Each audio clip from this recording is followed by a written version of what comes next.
नमस्कार, मैं हूं दीपाली राणा। आप देख रहे हैं कमोडिटी कॉल और फटाफट से प्राइस एक्शन क्या है कमोडिटीज का वो नजर डालते हैं। उसके बाद ट्रेड्स को समझेंगे, मेटल्स पर एक आउटलुक लेंगे और साथ ही आपकी क्वेरीज को भी करेंगे शामिल। लेकिन सबसे पहले आपको दिखाते हैं कि क्या रुझान फिलहाल प्राइस वाइज देखने को मिल रहा है। शुरुआत कर लेते हैं सोने चांदी के साथ। सोना एज यूजुअल सुस्त है, इस पूरे हफ्ते सुस्ती में ही निकाल दिया। आज भी 75,178 के लेवल्स देखने को मिल रहे हैं। सिल्वर में इनफैक्ट रौनक है, आज 0.1% ऊपर प्राइसेस कर रहे हैं कारोबार। सिमिलरली कच्चे तेल को देखेंगे तो यहाँ भी आज के कारोबार में एक रेंज में ही ट्रेडिंग होते हुए दिखाई दी है। फिलहाल फ्लैट कारोबार कर रहा है, कोई खास एक्शन है नहीं।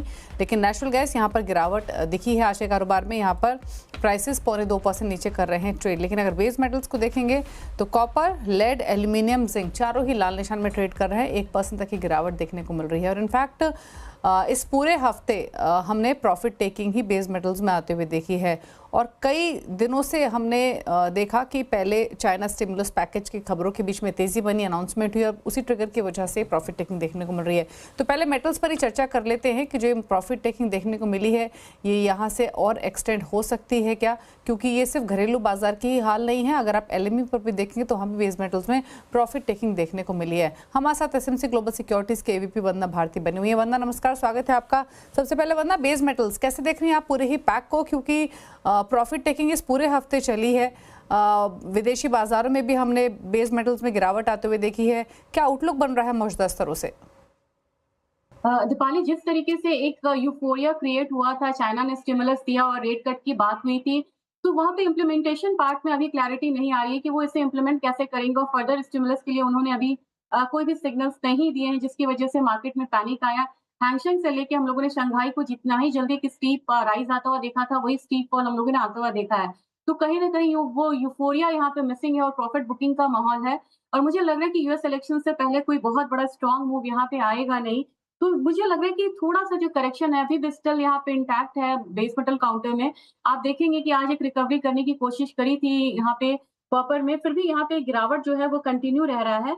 तो मेरे ख्याल से अभी अक्रॉस द बोर्ड अगर बेस मेटल में देखें तो यहाँ पे सेलिंग ही है। 232.5 के करीब एल्यूमीनियम में मुझे लग रहा है कि सेलिंग रिकमेंडेशन रहनी चाहिए, 230 का टारगेट रहेगा। स्टॉप लॉस यहाँ पे 234 का रहना चाहिए। अगर कॉपर की बात की जाए तो कॉपर लीड कर रहा था ये काउंटर। मुझे लग रहा है कि अभी यहाँ पे 825, 822 तक जो गिरावट है वो कंटिन्यू रहनी चाहिए। तो 5 से 7 रुपए तक की जो फॉल है वो कॉपर में भी है। एक और रीजन यहाँ पे है डॉलर इंडेक्स और ट्रेजरी में भी यहाँ पे पूरी बढ़त है। और आज के दिन जो डेटा आना है, ये डेटा आज या कल से लेके इनिशियल जॉबलेस क्लेम वगैरह भी है, तो वो डेटा नेगेटिव आने हैं। तो मेरे ख्याल से अब इन सब ट्रिगर्स पे यहाँ पे बेस मेटल काम करेगा। और थोड़ा-सा 1% तक की जो फॉल है, मुझे लग रहा है कि वो अभी और यहाँ पे आना बाकी है। ठीक है, तो ये बेस मेटल्स पर ओवरऑल आपने वंदना व्यू दिया, लेकिन अगर कोई स्ट्रैटेजी बनानी हो तो बिकवाली के ट्रेड के साथ जाना चाहिए बेस मेटल्स में, या फिर ऑन डिप्स बाय की रणनीति रखें? और अगर हाँ तो कौन सा बेस मेटल आपको बेहतर लग रहा है? जी, इसमें मैं कैटेगराइज़ करना चाहूँगी दीपाली। मुझे लगा है कि जो इंट्राडे करना चाह रहे हैं, वो यहाँ पे जा सकते हैं अभी सेलिंग कॉल में ही, और 278 के करीब यहाँ पे ज़िंक को सेल कर सकते हैं। 276 का टारगेट रखना होगा। स्टॉप लॉस 279 का लगाना चाहिए। लेकिन जिन किन्हीं को यहाँ पे पोजिशनल यहाँ पे ट्रेड लेनी है, तो मैं कहूँगी कि आप थोड़े से करेक्शन का वेट करिए।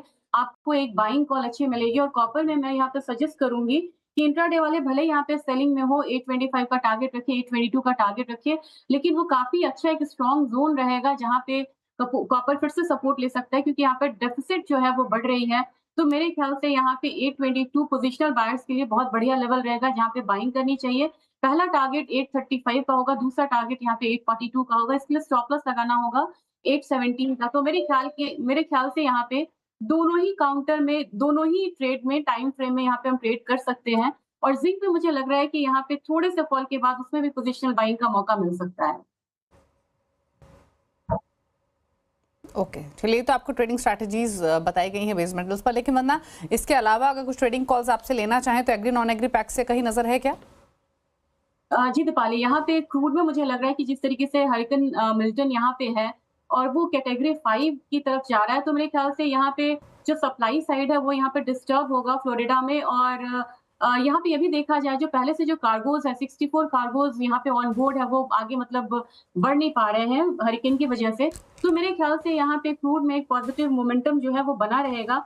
62.35 रिसेंट करेक्शन के बाद मुझे लग रहा है कि 62.35 के करीब यहाँ पे एक बाइंग करनी चाहिए। 62.85 का टारगेट होगा, स्टॉप लॉस लगाना होगा 62.15 का। और एक यहाँ पे मुझे लग रहा है कि 6300 के करीब रेजिस्टेंस भी है, तो स्ट्रिक्ट स्टॉप लॉस के साथ यहाँ पे ट्रेड करें और जैसे ही टारगेट आता है तो निकले भी। ओके, चलिए, तो ये रही आपके लिए ट्रेडिंग स्ट्रैटेजीज भी। कच्चे तेल पर ट्रेड रेकमेंड किया गया है, फिलहाल ½ % नीचे प्राइसेस कर रहे हैं ट्रेड। रुक रहे हैं इसी के साथ एक ब्रेक के लिए। वंदना हमारे साथ बनी हुई है, लौटेंगे तो लेंगे आपकी कोई क्वेरीज। चल वापस आते हैं। कॉल वंदना भारती हमारे साथ बनी हुई, आपकी क्वेरीज को आंसर करने के लिए फटाफट लेते हैं अब क्वेश्चंस को। आकाश पंडित ने सवाल भेजा है लखनऊ से। सोने पर इनका सवाल है, 2 लॉट 74,500 के भाव पर खरीदे हैं, फिलहाल तो इनके भाव के आसपास ही है, क्या करना चाहिए वंदना? ये इन द मनी है और मुझे लग रहा है कि गोल्ड में एक करेक्शन यहाँ पे ड्यू है। फिलहाल तो ये बढ़ रहा है ऊपर की तरफ, 75,250 के करीब एक बार इन्हें प्रॉफिट बुक करना चाहिए।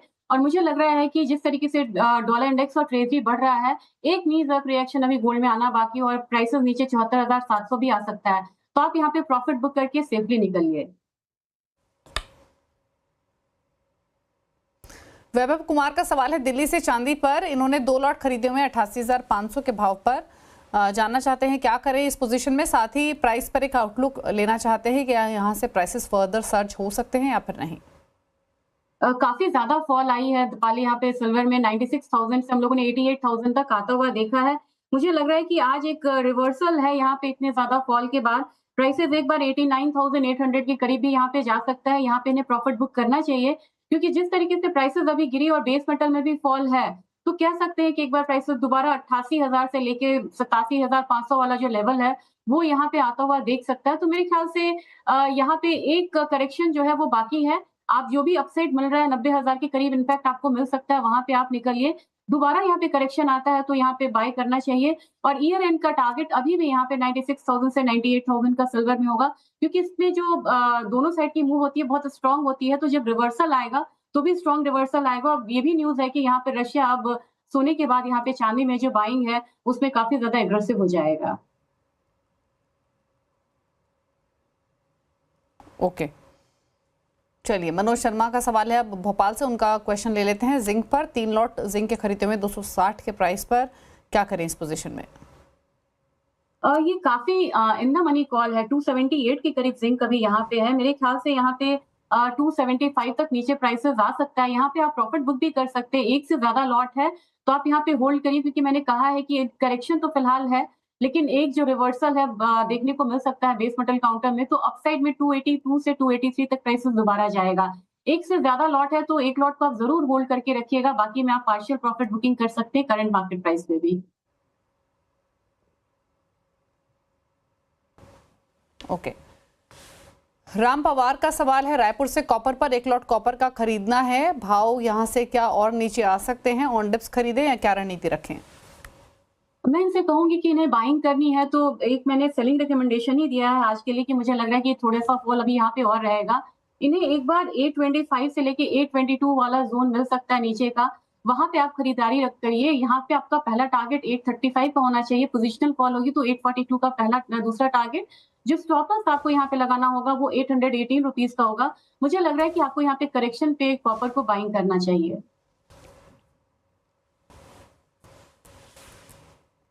मयूर सोनी का सवाल है पुणे से, लेड पर 1 लॉट 175 के प्राइस पर लिया हुआ है, क्या करें?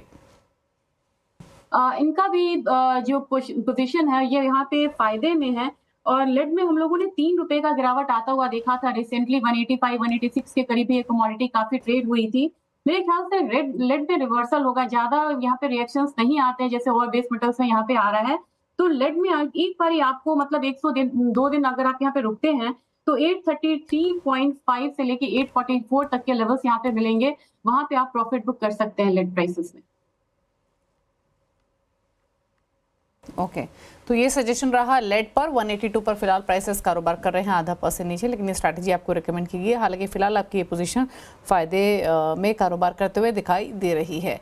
चलिए, तो ये तो बात हुई इस क्वेरी की। इनफैक्ट एक बार एग्री कमोडिटी पैक पर और वंदना का व्यू ले लेते हैं। वंदना, एग्री पैक से कोई ट्रेड्स या कोई स्ट्रैटेजीज आपकी रहेंगी क्या? क्योंकि कैस्टर हुआ, ग्वार पैक हुआ, यहाँ पर जो थोड़ी बहुत वाइब्रेंसी हमने तेजी की तरफ देखी है वो आज भी रिफ्लेक्ट हो रही है। कोई सजेशन, कोई ट्रेड एग्री पैक से? जी दीपाली, मुझे लग रहा है कि ग्वार काउंटर की बात की जाए तो ग्वार सीड से ज्यादा यहाँ पे जो मोमेंटम है वो स्ट्रांग है ग्वार गम में। और क्रूड में भी जो रिसेंटली बढ़त आई थी उसका भी एक फायदा इसको मिलता हुआ दिख रहा है। 11,175 पे जो करंट मंथ है उसे बाइंग की सलाह रहेगी। 11,350 का टारगेट होगा, स्टॉप लॉस लगाना होगा 11,135 रुपए का। मुझे लग रहा है कि एक बार हुआ गम स्टेबल होता है 11,400 से ऊपर, फिर हम फर्दर एक हायर साइड आता हुआ देख सकते हैं 11,700 का भी यहाँ पे। लेकिन यहाँ पे बहुत ज़्यादा ऊपरी स्तर पे टिक नहीं पा रही है ये कमोडिटी, इसलिए मैं स्मॉल टारगेट्स मैंने दिया है। लेकिन एक कमोडिटी कैस्टर है, हम लोगों ने 6,000 से 7,000 तक का भाव आता हुआ इसमें देखा। रिसेंटली करेक्शन आया था, फिर अपसाइड मूव पे है। प्रोडक्शन इस बार कम है, तो मेरे ख्याल से यहाँ पे भी बाइंग जो है वो बनी रहेगी। 69.15 के लेवल पे कैस्टर को बाय करना चाहिए। यहाँ पे टारगेट होना चाहिए 69.85 का, स्टॉप लॉस लगाना होगा 68.80 का। किन्हीं का ध्यान अगर शॉर्ट टर्म के लिए है, तो मैं कहूंगी कि यहाँ पे 7,000 के लक्ष्य के लिए भी आप यहाँ पे खरीदारी करके चल सकते हैं कैस्टर सीड में। ओके, चलिए, तो ये राय रही आपके लिए एग्री कमोडिटी पैक से कुछ स्ट्रैटेजीज कैस्टर सीड पर एक सलाह दी गई है। शुक्रिया वंदना शो में आने के लिए और सभी स्ट्रैटेजीज रेकमेंड करने के लिए, क्वेरीज को भी आंसर करने के लिए थैंक यू। इसी के साथ एक ब्रेक के उस पर आवाज समाचार। नमस्कार।